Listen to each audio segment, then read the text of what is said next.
At the spring conference for the League of Utah Writers. My name is Jared Kwan. I'm the president of the league. And before I start, first and foremost, I want to take a moment to thank all the amazing volunteers. The volunteers that make up the League of Utah Writers, the conference committee, the board, and all of you for taking time out of your schedules to be here and join us for this wonderful day of education. I'm always super humbled by the amazing creativity that you share with us every day. I've gone to chapter meetings, and the creativity that comes from the members is phenomenal, second to none. I recently tweeted out, if people laugh at what I write, then I write comedy. If they chuckle at what I write, then I write humor. If they don't laugh, I write fiction. And apparently not very well, because it's supposed to be comedy. So let's hope for both of our sakes today I'm at least a little comedy today. So 24 years ago, I was a wild teenager. I know it's hard for some to imagine, but I was a very wild teenager. I used to embark on some extreme sports, as I'd like to call it, when I was a teen, with friends.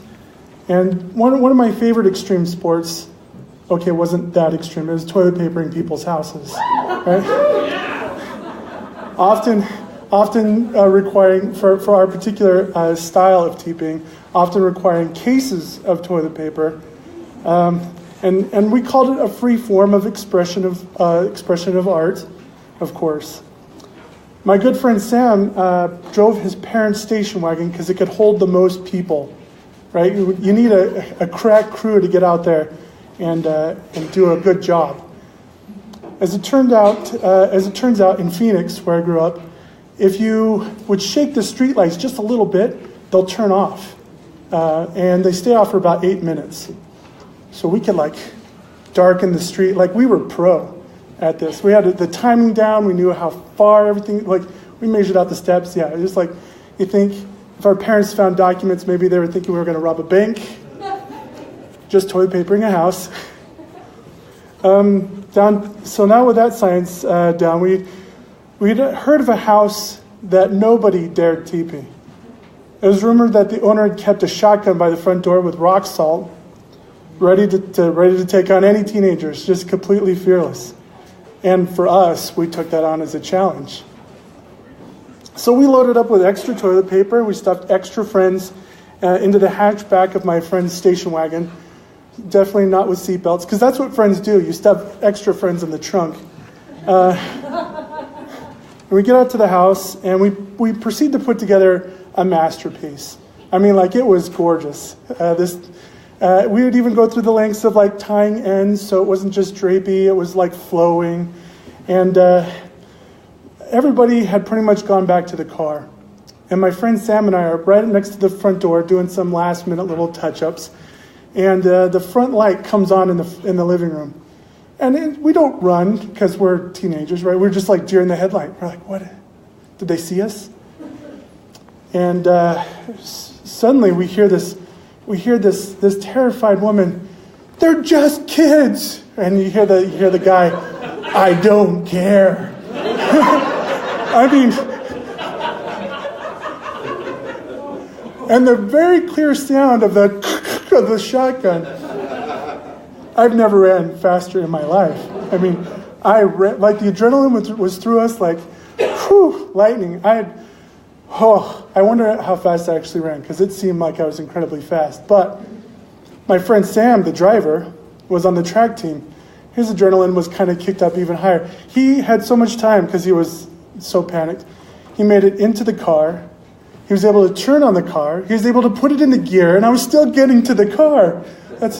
And by the time I'm right there, the back door is being held open by two of our accomplices.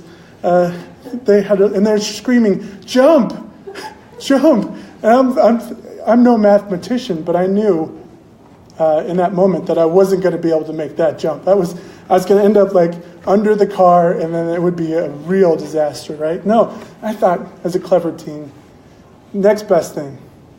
I'm going to jump on the bumper of the car and grab onto the luggage rack because that seemed better than diving for the car. Yeah, so my friend, of course, panicking for his parents' car and not getting shot with rock salt or anything, he's taken off, and I'm riding on the back of this station wagon. And he's taking corners and going, and he's probably up there 40 miles per hour. And that's the moment I heard probably the worst sound in my life. Okay, maybe the second worst sound. It wasn't like the cops were after us, right? It was the sound of the luggage rack cracking. Yeah. And I thought to myself, because I was holding it just like this, I thought to myself, oh, dummy, like I didn't disperse my weight. Right? Like, I'm smart. I need to redisperse my weight. So I took my hand off, and the luggage rack came in my other hand. And then I tumbled behind the car. I was rolling behind the car, probably about 40 miles per hour, and in Phoenix in summer. And I was I didn't even know what pants were when I was a kid. So I was definitely in shorts and T-shirt. And the road was that loose, gravelly stuff that they put over. And when I stopped, my friends eventually stopped. My friend realized I fell off the car. But I stopped, and I stood up, and I walked over to this rock wall and just sat down. And I didn't want to look at my legs or my arms. I just thought, I'm just grateful to be alive at this moment. My friends come running over to me. Are you okay? Are you okay? I'm like, well, I'm talking, so that's a start. And my friend's like, it's not that bad. It's my friend Sam. It's not that. It's easy. You barely got scraped. And these two fantastic girls came over, and they just went like sheet white. I went, well, that's not good. Still, I was like, okay, I don't want to look down. My friend's like, oh, just sit here for a second. I got some extra rags in the trunk. And get them and kind of make some quick little bandages, little wraps, because we were in the Boy Scouts and we were good at that, at least that piece of it. And we got in the car, and we did, of course, the very next thing that you're supposed to do when you're in a situation like that. You go to the friend's house, to the bathroom to clean out the wounds. What's a hospital, right? We didn't want to get into trouble. So we did. We went to my friend's house, snuck past his parents. They didn't ask why there was 8 of us scurrying back into the bathroom, all of us packed in there. And it was definitely worse than I thought, right? There was I'd lost some feeling in some of my knees and stuff, but still, we didn't go to the emergency room. We just started plucking rocks out of the wound and bandaging it up. Now I wouldn't say we were the brightest at the moment, but my friend's parents didn't suspect anything until 2 of the kids passed out in the hallway. They fainted from seeing what was going on. And the parents were like, wait a minute. What are you doing in there? You're not doing drugs, are you? No, nothing like that, of course. Needless to say, we talked our way out of any sort of trouble. Nobody knew for years. Our parents had no idea. His parents didn't even wonder why the luggage rack was gone, right? But for a while, I kept it as a souvenir. My parents were like, what are you doing with the luggage rack in your room? We were just weird kids, right? Years later, after that event, it would cut my football career short. I was only on the varsity team 1 year, but right in the middle, I had water on the knee, and the doctor's like, looks like you may have been injured before. I don't know what you're talking about. I mean, besides the wounds left over, there were definitely scars from that. This parallels when I worked on my first book. It was a labor. I worked super hard. I was really into it. And then when it came out and it didn't sell, and it was devastating. It was a devastating event that happened to me, and I really restricted myself held myself back from trying harder or working more on writing. Actually, I kind of skirted it, put it into a secondary place.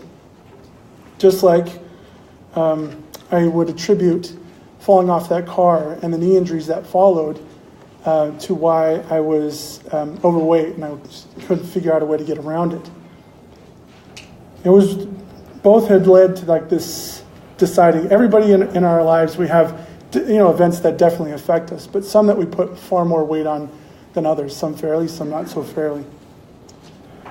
Last year at Fall Conference, when I gave my opening keynote address, I weighed 357 pounds. And then the 12 months before it, I'd managed to sign a publishing contract, so I was really excited about that.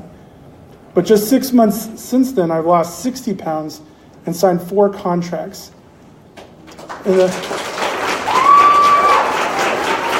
Thank you.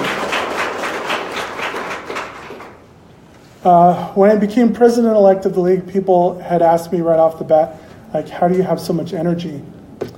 And I used to tell them it's because I have sleep apnea. And no joke, I would attribute it to that. Partially because I had the Darth Vader mask at night, and it kind of drive my wife a little bit nuts. Thankfully, she still loves me. Actually, she loves that I have that because then I could stay awake, through dinner. But I did. I had a lot of energy, and I didn't know why. But interestingly enough, after I lost the weight, like I have twice as much energy as I did then. And using a diet called keto, right? I limited the carbs in my daily diet to 20, which is extreme. I don't recommend it for everybody. Mixed it with intermittent fasting. And neither of them costed me any money. Like, those were free. Like, you just looked it up. I looked it up online. And right now my exercise is chasing after my 5 obviously superhuman children who can destroy and destruct and mess at like amazing speeds, like lightning speed. Now, like I said, keto is an extreme diet, so I recommend always talking to a doctor. But what I want to talk to you about is what I call keto for writers, right? It's not a food diet. It's a diet you take on from a change in your life.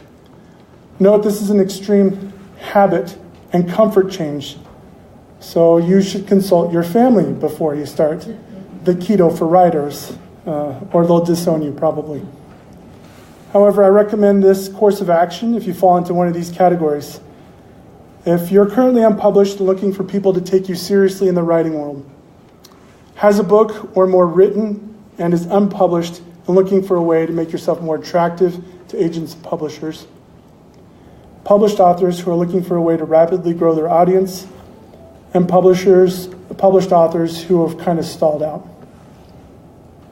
The first step is called the meat and cheese, right? Because keto is about cutting all the carbs out, no bread or potatoes. And what I mean by that in writing is we constantly have this pull to write a novel or a trilogy or a series, depending on who we talk to and if we had a good dream last night.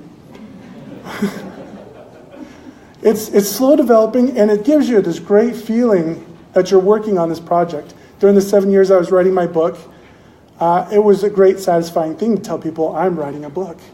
I'm writing a book. This book is going to come out. It's going to be great. But it's like a 7-course meal. It's very slow and can be very hard on you. On the contrary, short stories are keto. They're right to the point. No carbs, no fluff. Short stories don't give you a lot of room to maneuver, right? I call it a steak salad with sprinkled cheese, maybe a little bit of ranch, and some cherry tomatoes, but no croutons. Those are not keto. It's simple and right to the point. But after that, I should probably tell you there will be snacks throughout the event. Throughout the whole event, there'll be snacks, no meals, just snacks. But the cafeteria will be open at the lunch break. So short stories in the keto. Write as many of them as you possibly can. Start writing short stories. And I mean, not just like short stories in the category that you love. Start writing short stories in categories you are unfamiliar with, that you need to explore. One of my publishing contracts came through writing horror. And I'd never written horror before in my life. It actually came on a dare. Somebody's like, I dare you to enter the horror writing contest. And I'm like, yeah, I dare you too. Probably not going to be any good. And I submitted it and it got published, right? So you need to write because, to be honest, even though we think we know ourselves really well, we really don't know what we're great at writing. So start writing short stories in every genre that you can think of, different, outside the box, not just what you're into now. And then start submitting those things to as many places, contests, as free entry places as you possibly can. You need to start spreading it out there and diversifying yourself. Diversify your portfolio, right?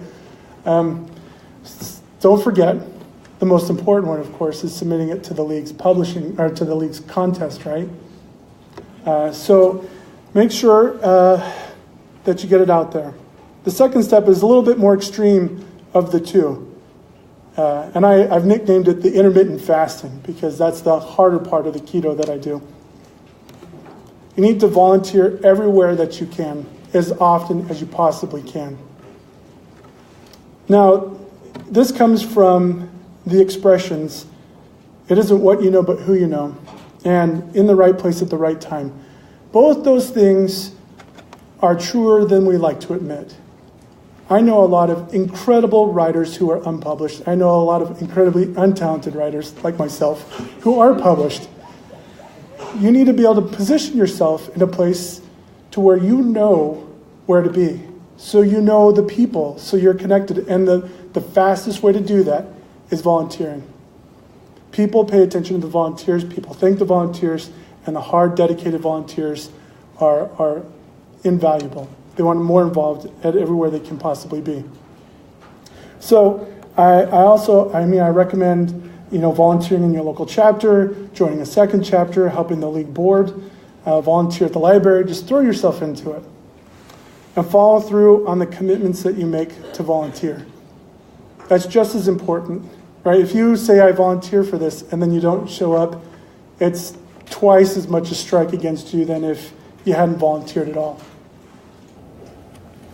So that's the fastest way that you can get yourself out there and be in the right place and know the right people.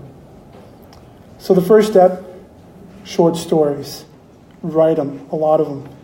Second step is to volunteer as often, as much as you can. Now there's a favorite clip of mine from Parks and Rec. I don't know if you're familiar with it. There's an instance where a guy is sitting at a diner and he goes, give me all your bacon and eggs. And the guy, the waiter's like, okay. And he starts to walk away and the guy's like, no, wait, come back. I think you may have misheard me. I think you thought you heard, give me a lot of bacon and eggs. What I really said was, give me all your bacon and eggs. That's what I mean by this. Write short stories, as many as you can. Volunteer as much as you can. Those two things will put you, I guarantee it. Well, it's hard for me to say guarantee it because people come after me with pitchforks. But it's worked not just for me, but for several people I know. Write the short stories, get them out there, volunteer, get yourself involved. When you're in the community and when you're writing the short stories, you get it out there. You're not only do people know who you are, you're in the right place, you're getting published. You're signing contracts, you're becoming successful. Now, hopefully that means, even for me, at some point, that I can not volunteer as much. Maybe be in a couple of other places. No, I definitely set time aside for family and necessary things, right? I also have a full-time job, right? So you keep everything in perspective. But if you budget yourself a number of hours to volunteer, then you hold yourself to that. Just like writing the short stories. I'm going to write 5 short stories. If they're 1,000-word stories, that's not monumental. It really isn't. Even if 3 of them or 4 of them are kind of garbage. It gives you an opportunity to actually improve your craft because it gives you a great idea for another story. Or it gives you the experience so when you go to write a bigger story, you're like, oh, I figured this problem out in that short story I wrote. So, get out there. So, keto or not, I'm going to help everybody attending the conference today from beginner to advanced. But first I'm going to talk about the Quills Conference, which is going to happen in August 24th and 25th. We have the amazing Tim Dorsey as our keynote, along with Maria V. Snyder. You might have seen that we're bringing back amazing talent, Angie Hodap and J.H. Moncrief. They begged us to return this year. They love the league so much, and we love them too, right? We're super lucky to have the league's tremendous talent, Charlie Homburg, Brian Young, Blake Castleman. Some will be teaching at the conference today, so you should check them out for sure. People might not know that people you might not know are coming. Courtney Almeida, Lance Larson, Maxwell Alexander Drake. They're coming back. They've been at previous conferences. And we have agents and editors from all over the place. Claire Friedman from Inkwell Management Agency, Chelsea I totally can't read that last name, I apologize. From Crooked Lane Books, Kate Jones from Omnium Gathering Books, Rhonda Penders, Wild Rose Press, and Kelsey Thompson from Jollyfish Press. Of course, we're announcing the addition of 2 events for the Quills Conference this year. There'll be an advanced day of advanced workshops on the Thursday before, which is separate from the conference. This year's conference is a little bit pricier, and to make it more affordable for people can just purchase the one day of advanced workshops and then the banquet if they choose, or whatever combination works best. But we definitely wanted to make sure that there was something for everybody. There'll also be a mixer with all of the special guests, and it's a very limited size, the evening of the 23rd. So everybody would have an opportunity to talk one-on-one with the agents and editors and authors that we're bringing in. I'm also letting you know that anyone who places 5th or better in the writing contest in any category will get half off next year's award banquet. In case you're wondering, all the judging is done out of state by a third-party group, which is a separate organization, writing organization. They're very prominent, and we don't brag which organization so people can't seek them out. We want to make it as fair and as impartial as possible. So, of course, get your entries in if you haven't already. It closes May 19th, so put your entries in. Quick note, the conference can only hold 300 people max, and the early bird pricing ends May 1st. So now on to the fun part, the thing that gets to help everybody regardless of whatever level you're at. At Fall Conference last year, I challenged the top 2 people who got the most signatures on their program would get free entrance into the Quills Conference 2018. And be a special guest of mine, which means you get to eat at the same table that I do. Okay, so I think it's special, but this conference I'm going to issue a new challenge because you could see that there's not a wonderful program, and it would be a little crowded to try and get it all onto the schedule sheet. The challenge this year is to take a selfie with up to 2 people, separate from yourself, per picture.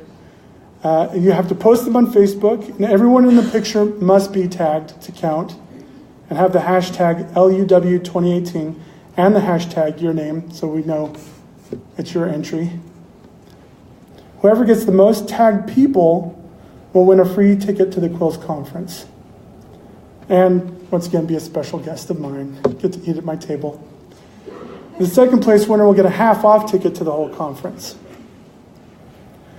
The other perk to being a special guest of mine is there will be some limited green room access where you can come hang out with some of our special guests one-on-one, separate from everything else.